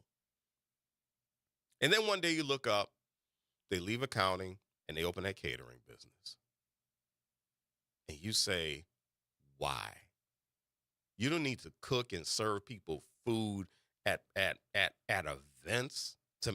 That's not, how useful is that? But then this person is in their 40s maybe, and they have this catering business that's doing well. And yes, we do have to acknowledge that them majoring in accounting is probably a big key to their success. We should acknowledge that. But see, when they talk about their catering business, they don't talk about accounting. They talk about how much they have learned about creative problem solving. They talk about important things like being on time. They talk about values that carry them for life. They talk about the importance of business ownership and what that looks like. And that one time that they talk about accounting, they talked about the skills, the everyday skills that young people need in order to be successful. And it's no longer about food, it's about business. And it's no longer about food, it's about fulfillment and about how doing something that they enjoyed opened the door for them to learn more and more and more than they ever learned in accounting. I'm not saying that accounting was a bad idea. But in this scenario, in this example, what I'm saying is that keeping someone from doing something that they really wanted to do is probably where there was a bit of a flaw in logic. Because you weren't worried about what that person wanted to do. You worried about what you wanted them to do. So how do we get Black folks to be more empowered by leaning into their natural talents? There's an interesting article, by the way, that I'm going to bring up, but give me a call at 504-582-9422, 504-582-9422. In the meantime, interesting Louisiana Weekly article, the not-so-shocking reason why 60% of high school students aren't considering HBCUs. I'm going to share that with you in just a little bit, but if you want to get in on this conversation, give me a call. Of course, you can use Facebook. You can also hang out with me on YouTube and answer the question there as well. I'm Eddie Francis on The Good Morning Show. This is WBOK, what New Orleans is talking about.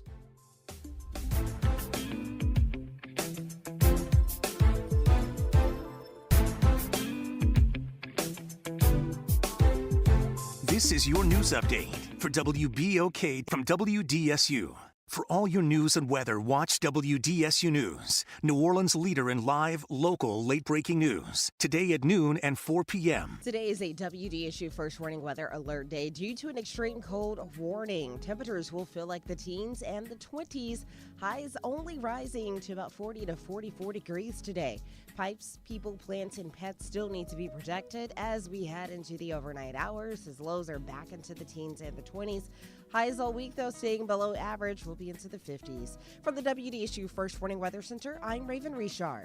Hey, everybody, it's Graylin Bryant Banks. And Kimber White Dupree. From the front porch. Some convos are too good to miss. Now you can pull up a chair to the front porch anytime. Just search WBOK Media and subscribe to the Front Porch Podcast. Download, share, and hit us with a 5-star rating because New Orleans culture deserves to be heard loud and clear. Tired of the impersonal, one-size-fit-all style of banking? You deserve a bank that delivers exceptional service and personalized attention to your needs.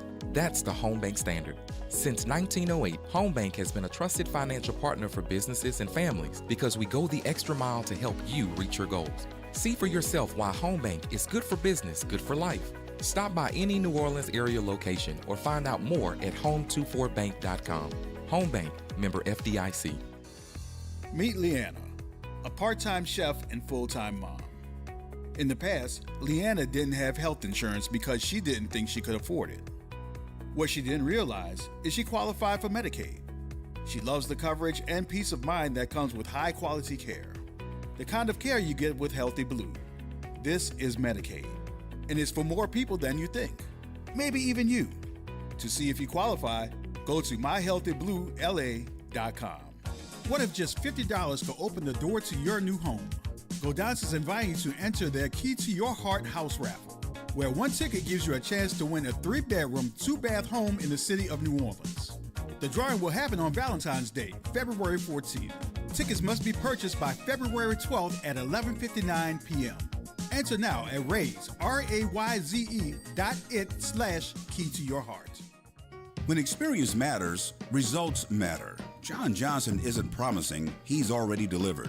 As a state senator and chairman of Revenue and Fiscal Affairs, John Johnson authored a $215 million legislative package that rebuilt the Superdome, built the Saints training facility, and helped transform New Orleans' economy. He also secured more than $185 million for district improvements, including funding for universities, research, and infrastructure that created jobs and opportunity. I know how to get things done for New Orleans and St. Bernard because I already have. Experience, seniority, results. John Johnson for State Senate. Paid for by John Johnson for Senate. Good morning. Wake up. The Good Morning Show. Good morning. On WBOK.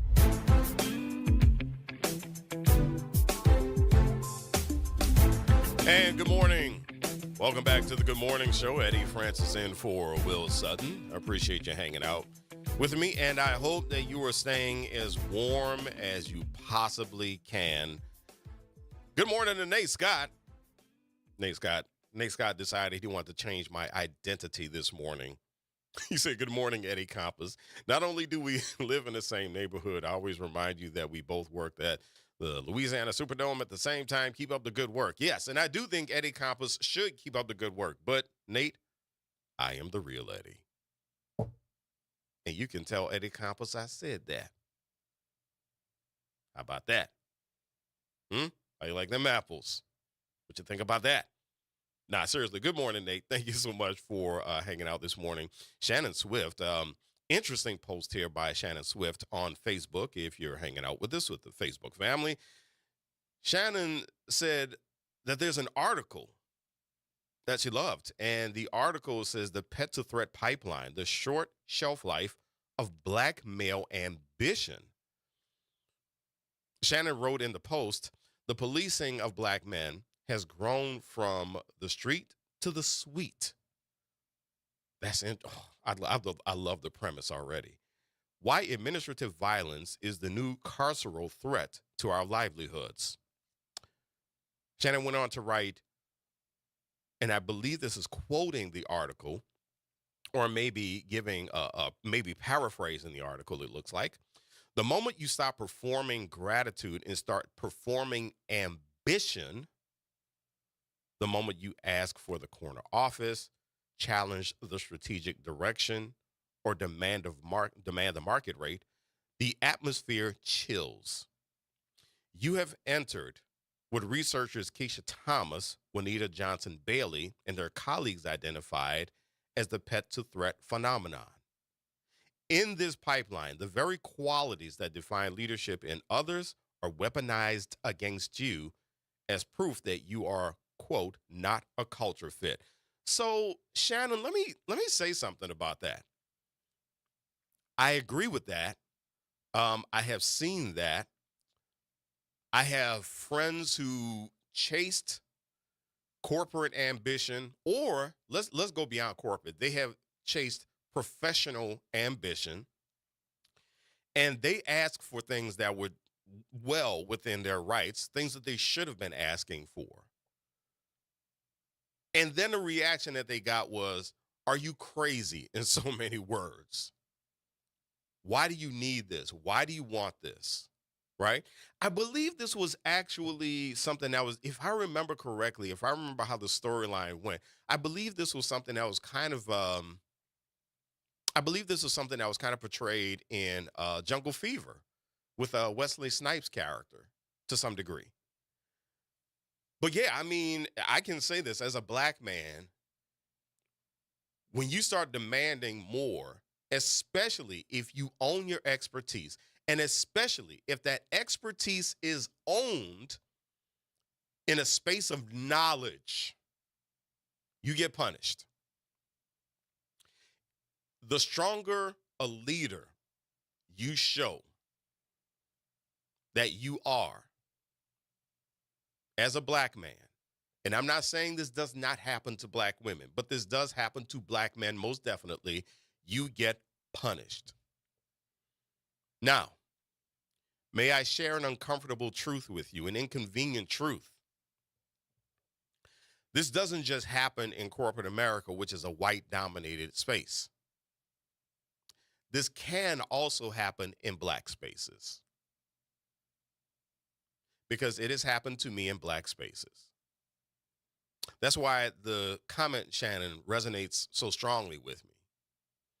And it's not about someone saying you are not a culture fit because you are demanding something or you are giving us feedback we don't want. That's not it. It's basically people saying, you're not doing what we want you to do. You're not following my orders. I told you to do A, B, C, D, E, F, and G. Don't come to me giving me a different idea. And the thing is that as a professional, I'm not walking in trying to change the direction of the entire organization. I'm providing feedback about the direction of the organization or the strategy. That's what I'm doing. And God forbid if I provide feedback to you as a leader, because black folks, some of us, when we get a title, we put our hands on our hips and we get a cape flying behind us and we think we are super joker. You know what I really wanted to say? We think that we are super. And we do not channeling Eric Cartman from South Park. We do not want people challenging our authority. We don't like it. We think leadership is some sort of hero thing. We think that getting the title of CEO or executive director or vice president or president, we think that is a license to lord over people sometimes. So heaven forbid if one of your colleagues comes along and says, hey, I have some different ideas. Here's my feedback. We tell them, no, just go back and do what I told you to do. So it's interesting that for black folks, going back to Shannon's comment here, it is interesting that for black folks, especially in professional spaces, who show some ambition,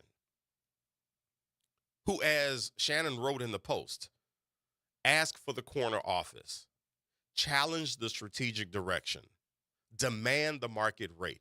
It's interesting how sometimes for black folks, there's no escaping the scrutiny we go under for asking for not more, but what we deserve.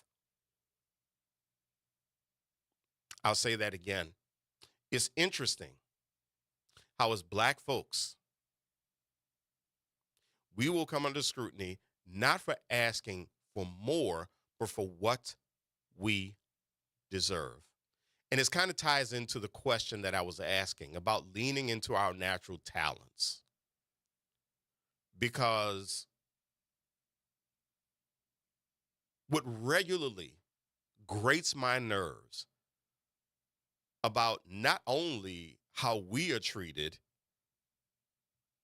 under the white power structure, but also how we treat each other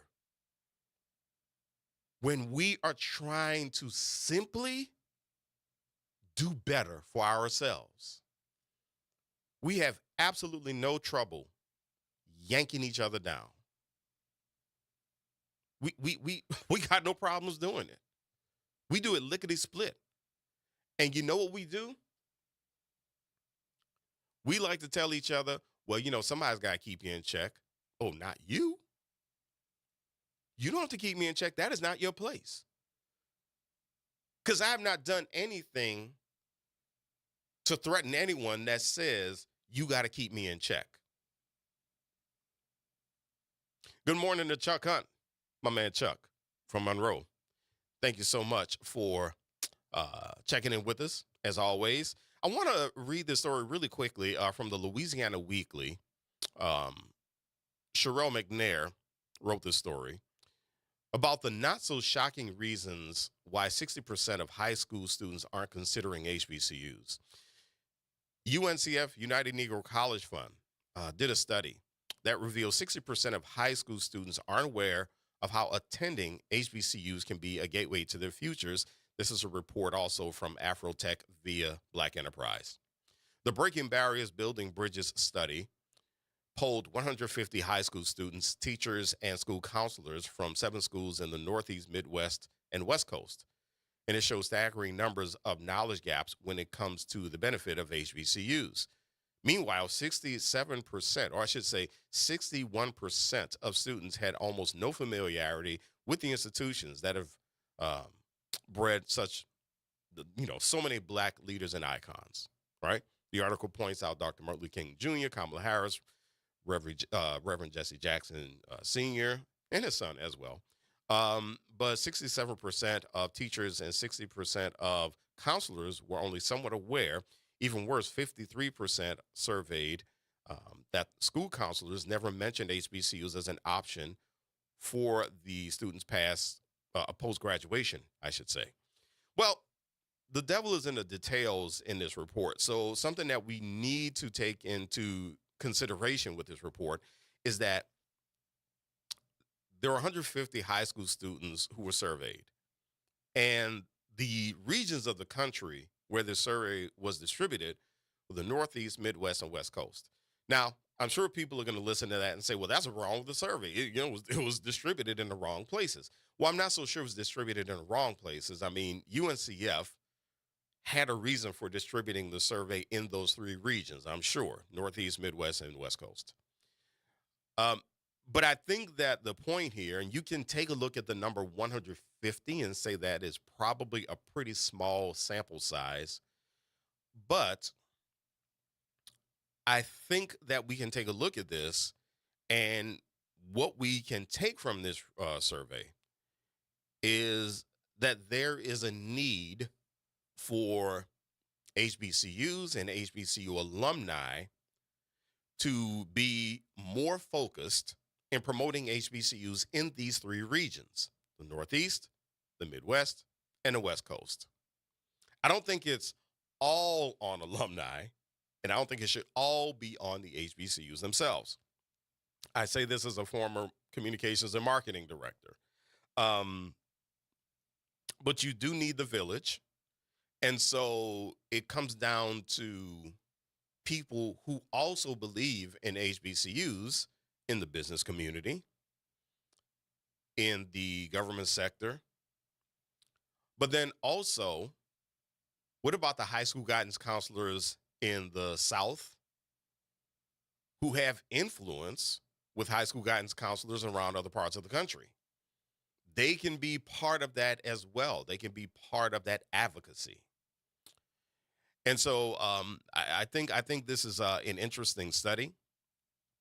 And so the article does go on to say, while students are still encouraged to attend whatever school they want, HBCUs are known as providing more stellar education and creating vivid and robust sense of community for Black students and others well after they graduate. So I will say this also, this goes back to the question that I put on the table for the audience. I think the areas where you do see Black folks who most times can lean into their natural talents are at HBCUs. I think a lot of times we do see a lot of HBCU students who have this unfettered sense of creativity that lead them into the careers that they want to go into, or leads them down the paths that they want, the paths of success. A good example of this is, when a good example is when you go to an HBCU, there are, I don't know how many barbers on HBCU campuses cutting hair in the residence halls. I know they're not supposed to be doing that, but you do have that ingenuity. You do have the sisters at the HBCUs who are doing their beauty work with their peers, right? And people look at that and they go, oh, okay, they're doing that stuff. But you know what? These students are being entrepreneurial and they're leaning into a talent. Does this mean that they're going to be a barber or a beautician for the rest of their lives? No. But they are being entrepreneurial. And would you like to know one of the biggest things that employers look for when they are looking at their candidates and careers? A sense of entrepreneurship. People who are self-starters. And so if you have these Black students who go into these spaces in HBCUs where they don't feel limited in experimentation, they don't feel limited in trying something and failing and getting back up again, then I think we got some wins. We have some huge wins. And I think that might be, to the point of this article, when we advocate for HBCUs and we sell HBCUs in these regions where HBCUs are not as prominent, the Northeast, Midwest, and the West Coast, when we take a look at those areas, I think that this is where we can really help spread the message that these students, our Black students, if we really want them to excel in their careers, whatever those careers are, sending them to spaces where they can have a sense of self-actualization and build confidence in their abilities, especially confidence in their abilities to come up with creative solutions to some of the biggest problems, then we have done some good work. I'm going to say this in marketing terms. I think what we're talking about here is a positioning solution as far as how we can get these black students and other students who could benefit from HBCUs. Brown students, white students, Asian students, students from West Asia, students from North Africa, wherever they are, wherever they come from, European students, they can benefit from this too. And so that's something that I think we can. I think that's something that we can think about. Absolutely. All right, we're gonna close this thing out. It is the Good Morning Show. Eddie Francis in for Will Sutton. We have a lot of elections coming up, and so I want to close out by talking about some of the elections that we do have coming up and stuff that I really want you to be aware of. I think this is something that is also important. And also, I'm going to take, as we say, when people are conducting a meeting and following Robert's Rules of Order, I'm going to take a point. I'm going to take a point of privilege right now. Also, as we close out the show, to talk about a series that I'm doing on my weekly show here on WBOK, The Way Forward, on media literacy. All right, so we're going to come back in just a couple of minutes. I'm Eddie Francis in for Will Sutton on the Good Morning Show on WBOK, what New Orleans is talking about.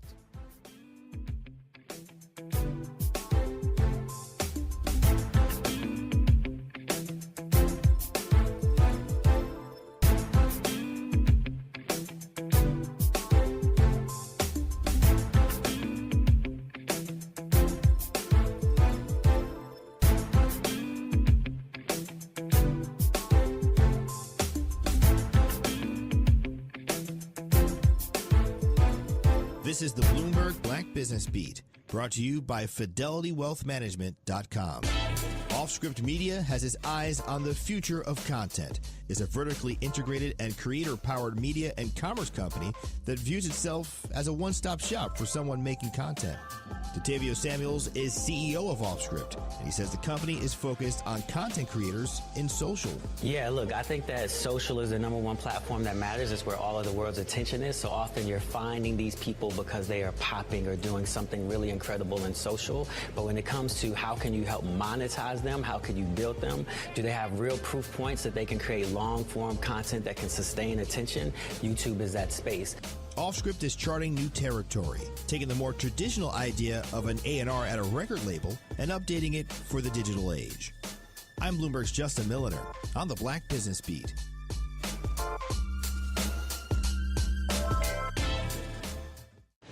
If Ernest Hemingway was alive today, would he say this to you? Shakespeare, Mark Twain, Edgar Allan Poe, all great writers. And after reading your book, I simply must add you to the list. Wait, you don't have a book yet. So make a free call to Page Publishing. Turn your book idea into publishing gold. 800-215-6818. 800-215-6818. That's 800-215-6818. David was in big trouble with the IRS. At first, I didn't owe that much, but after this year, it was out of control. Then David called Get a Tax Lawyer. Right away, they were like, oh yeah, looks like you're qualified to say Get a Tax Lawyer went to work.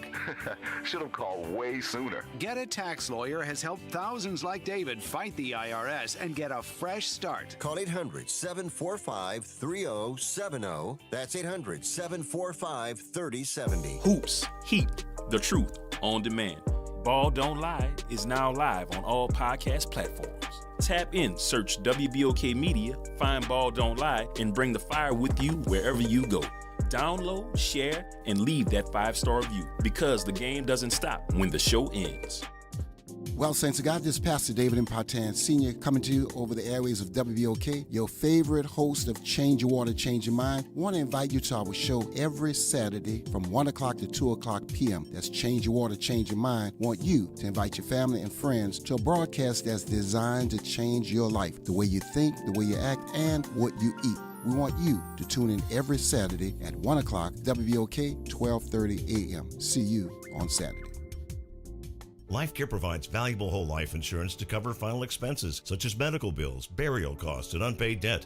A final expense insurance policy is fast, easy, affordable life insurance that's available to anyone between the ages of 50 and 80. No medical exams, no lengthy questionnaires, and no waiting period. The application process is quick and easy. You can even apply without having to undergo a medical examination. Just answer a few questions and we'll do the rest. With the average funeral cost skyrocketing to $11,000 and Social Security only paying $255, you need simple, affordable peace of mind for you and your whole family. Don't leave behind unpaid expenses that, if left unattended, will burden your family tremendously. Benefits include a guaranteed premium that will never increase, a guaranteed cash value, and a guaranteed death benefit that can never decrease. To find out how you can get final expense insurance with a guaranteed lifetime rate lock, call LifeCare at 800-571-9955. That's 800-571-9955. 800-571-9955. This is The Law in Your Legacy. I'm attorney Pete Hamilton. I'm attorney Ryan Hamilton. If you had $1 million, would you leave it to an 18-year-old? Hopefully not, but that's exactly what can happen with a simple will. The money goes straight to your kids when they hit the legal age, no guardrails. A trust lets you control when and how they receive their inheritance. You can set ages, milestones, or even make sure they finish school first. Give them security, not a spending spree. This is not legal advice. That's just a tip brought to you by Liberty Bank and Trust. For more information, go to libertybank.net or contact us at 504-915-5016. Good morning, wake up. The Good Morning Show. Good morning. On WBOK.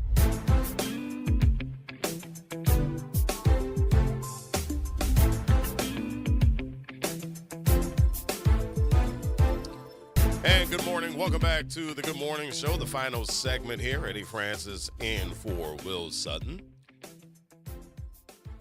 Thank you so much for hanging out with me on Facebook this morning. Shannon Swift had actually one more comment, exactly just like what was said during the interview with Jamal Bryant did with David Banner. Loved it. I think Shannon might be referring to the value of HBCUs.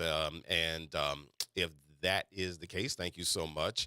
So I will say this, and there is actually an academic article that I'm thinking about that was written years and years ago. I want to say late 90s.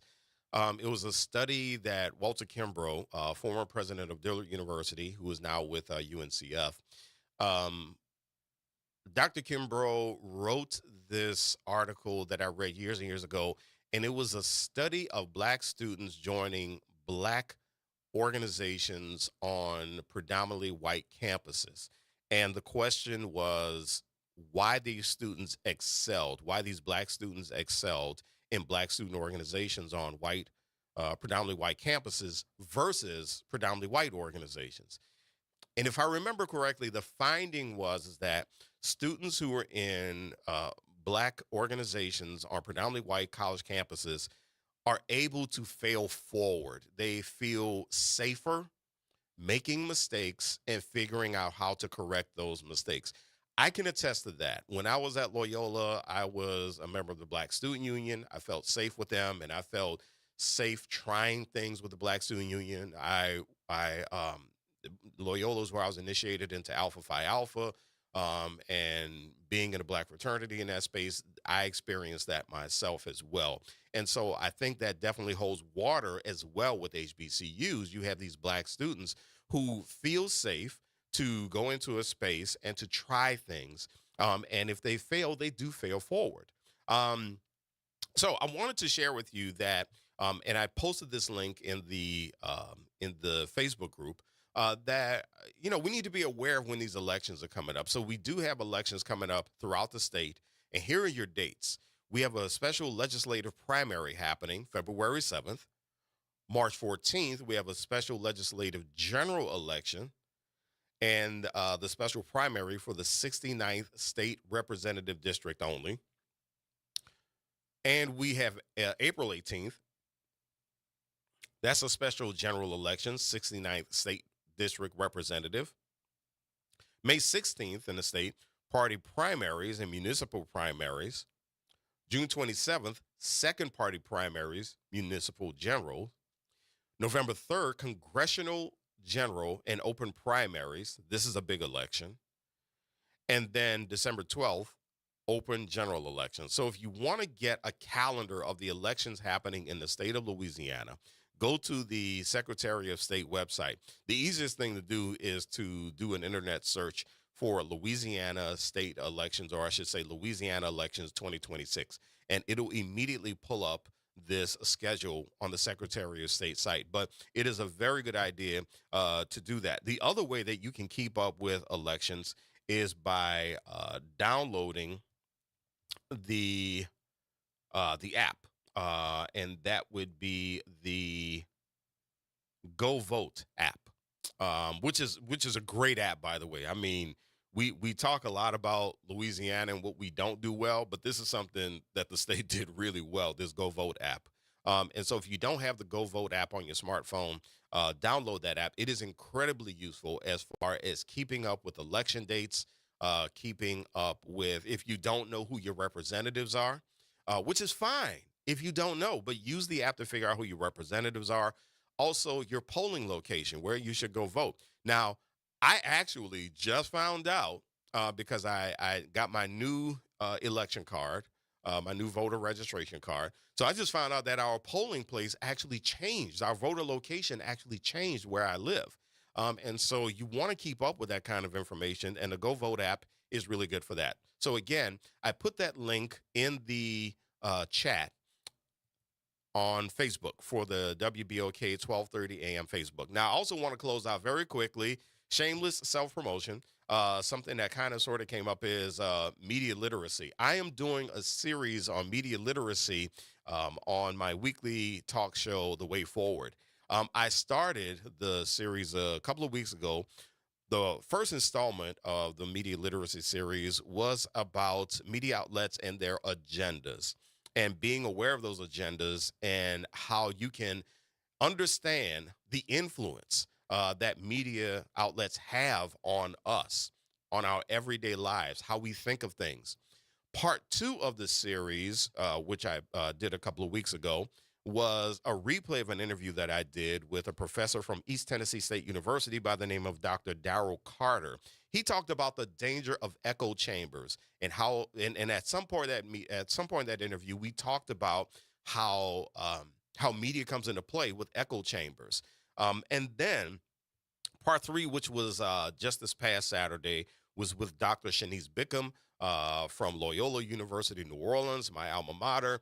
And Dr. Bickham and I had a conversation about looking at the credibility of sources and how the credibility of sources impact our perceptions. Now, I'm going to continue this media literacy series, but again, that's on my weekly radio show, The Way Forward. Use the hashtag, The Way Forward, WBOK, to get those interviews, and you can find those interviews on YouTube as well as the commentary that I did. All right, so I just want to drop that on you. But in the meantime, tomorrow you and I are going to hang out again for the Good Morning Show. I can't wait to do it, and I would love to hear from you. So drop some comments on Facebook, the WBOK 1230 AM page on Facebook, especially if you have suggestions for me. I love suggestions. I take suggestions really well most of the time.